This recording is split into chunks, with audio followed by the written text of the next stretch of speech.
Hey guys, welcome back to Clokey Disc Golf. Today I'm going to be taking you through my practice putting routine. This is my main routine for when I'm on my lunch break at work or when time might be a little bit limited. I don't want to make this video about specific putting tips like form or technique or anything like that. There's so many different ways to putt. I don't feel like the way that I putt is necessarily the best way. There's plenty of different ways to do it. This is more of just the routine that I like to do that has helped me improve my tournament putting percentage. Again, before I get started, I want to give a huge thanks to everyone subscribing, liking, commenting on my videos. All the interactions are really helping out the channel, so I appreciate that. It's not as windy today, so the audio should be a little bit better, hopefully. All right, let's get into it.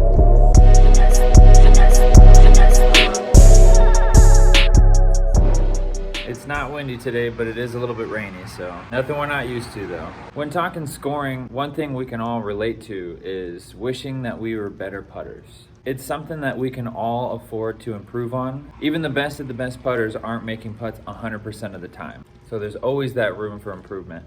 Personally, I've come up with 2 different practice putting session routines that have helped me improve my tournament putting percentage and just percentage overall, I would say. Casual putting percentages are always going to be higher anyway. Now, I'm lucky with the job that I have. I don't have to work 5 days out of the week. 2 of the days that I work, I am here at work all day. I do get a 2-hour lunch break though during the middle of the day. This is when I get most of my practice done while I'm working. I'm fortunate enough to work next to a movie theater. My main work days are Monday, Tuesday, Wednesday, and not a whole lot of people see movies on these days. So lucky for me, the parking lot, stuff like that are all completely empty. I have this whole area where nobody walks, and it's a straight tunnel shot all the way through. I like to set up my basket just sort of anywhere really.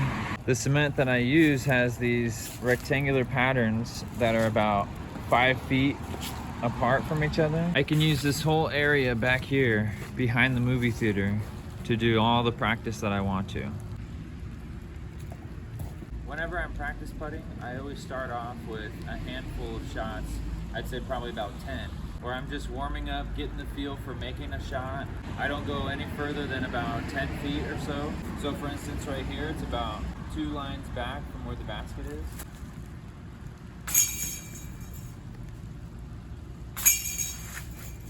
My goal here is to really just focus on one particular chain and make sure that I'm following through and hitting that chain.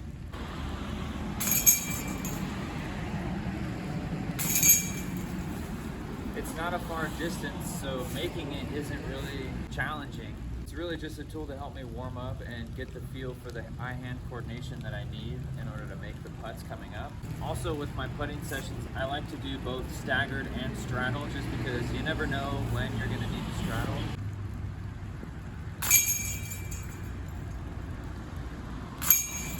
So I'll do about 10 of these, just get the feel for making putts. So now that I've finished warming up, the first way that I like to practice putt is just by progressively moving further and further back after doing a set amount of reps at each distance. So for example, I like to putt from 15, 20, 25, and 30 feet. Obviously, you can work on further putts or closer depending on how you feel. I personally think 15 to 30 feet is where I'm putting most of my putts. I currently have 12 putters that I like to putt with during these practice sessions. So if I'm doing 5 sets of 12 putters for each distance that I'm doing with 4 specific distances, that's going to be a total of 240 putts. I like to mix it up and do 6 straddle and 6 staggered. I can either do 6 in a row of either or alternate back and forth, whatever I'm feeling that day. Personally, I like to do all the sets at one distance before moving on to the next. You can mix and match and do 1 set of 15, 1 of 20, 1 of 25, move on to 30, and then rotate back to 15 if you want to. I like to get all my putts done from one section and then move back and continuously move back.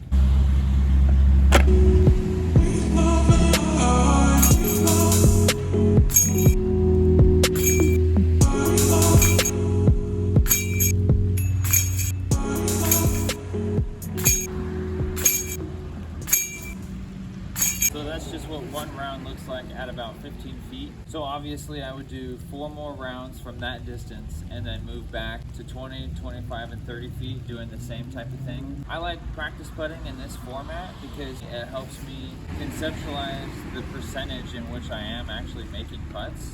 It's really easy in tournaments to just focus on all the putts that you're missing. But if you're never really challenging yourself and testing what percentage of putting that you can make in a controlled setting, like in your backyard or maybe like on your lunch break or something like that, if you aren't putting at a high percentage, then you can't expect yourself to putt at a high percentage in a more stressful situation like a tournament. Maybe you had 10 putts in a tournament that were inside the circle and you just happen to miss 6 of them. If you use this practice tool, you can see if that percentage is higher than what you usually would do or lower. And if it's lower, then maybe you just need to put a little bit more time in on the practice putting. A lot of putting in tournaments, what it comes down to is confidence and nerves.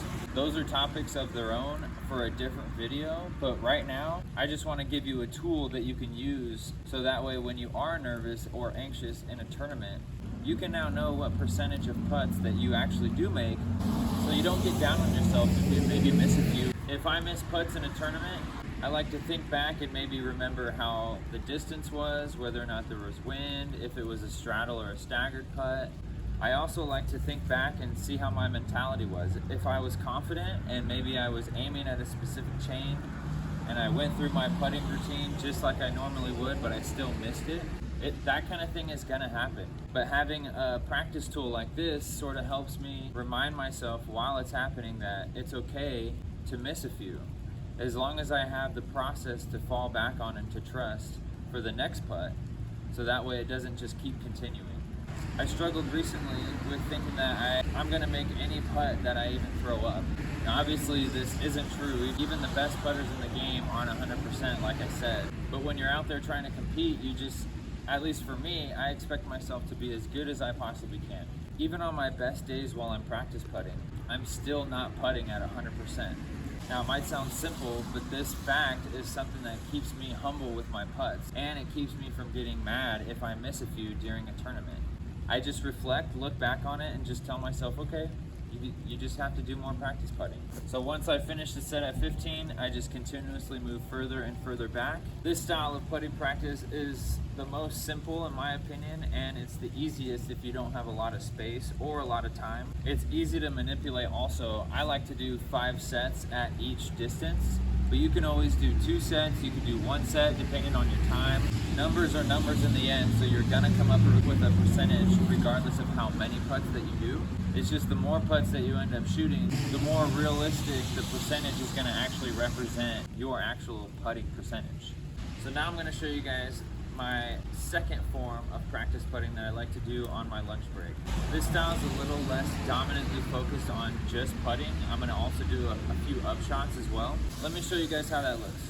The second way that I like to practice on my lunch breaks is with some short up shots. I like to set the basket about 150 feet or so, and I might have only my putters, or I might have maybe, let's say, some zones or a couple mid-ranges, depending on the distance that I have the basket, or even depending on maybe if I have a tournament and there's a few up shots that I want to practice to get ready for that tournament.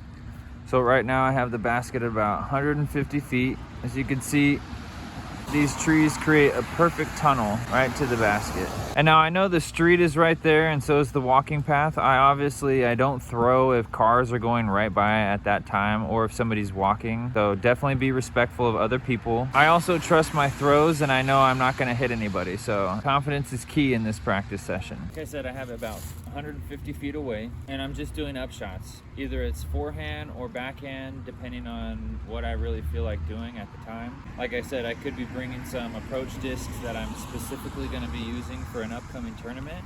So this is a great practice tool for me to be able to work on those up shots, and it's right next to work, so I can do it on a lunch break. At this distance, I'm basically just doing standstill, either forehand or backhand.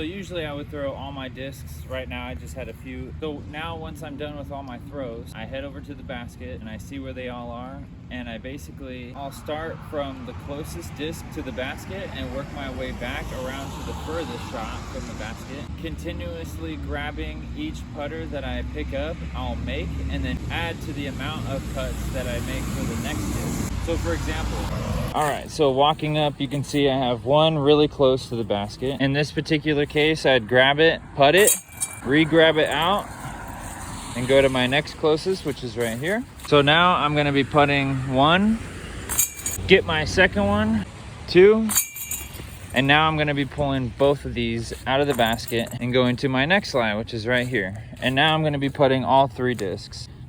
You continue to do this process until you've picked up all of your discs. This is sort of a way for me to help not only improve my upshot game, but also feel like all these putts that I'm having to make are real-time putts. These aren't just distances that I've dedicated to practice from. These are distances that are legitimate to my own upshots. If I'm shooting at 150 feet and I leave all of them 30 feet short, I know now that I need to work on not only my 30 footers, but I also need to work on my 150 foot upshots, so I'm not leaving myself at 30 feet every time. I would have to say this way you definitely get less putts than the first way, but if you have some extra time or if you have some upshots that you're feeling like you need to work on, this is definitely the way that you want to go.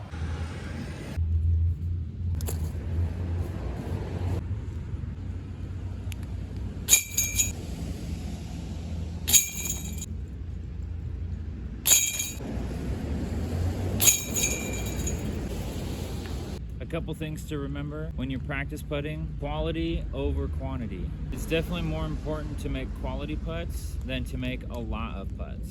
You want to be practicing how you play in tournaments. Practice your routine, focus on your breathing, do all the things that you would to simulate a tournament, and that's going to get you a lot further than just rifling a bunch of putts into the basket in your practice putting session. Having that confidence and using these practice tools has helped me really improve my tournament putting percentage. If you're looking for some practice sessions and you don't really know what to do, hopefully this video finds you, and I hope it helps. It's definitely helped me. There's so many different ways to get the job done. What matters is that you actually get out and go practice. I know this was a shorter one, guys. Thanks for watching. I'll be coming out with more videos soon, so definitely stay tuned to that. Thanks again for subscribing, liking, commenting. I really do appreciate all that, guys. Thank you so much. And I'll see you in the next one. All right, later, guys.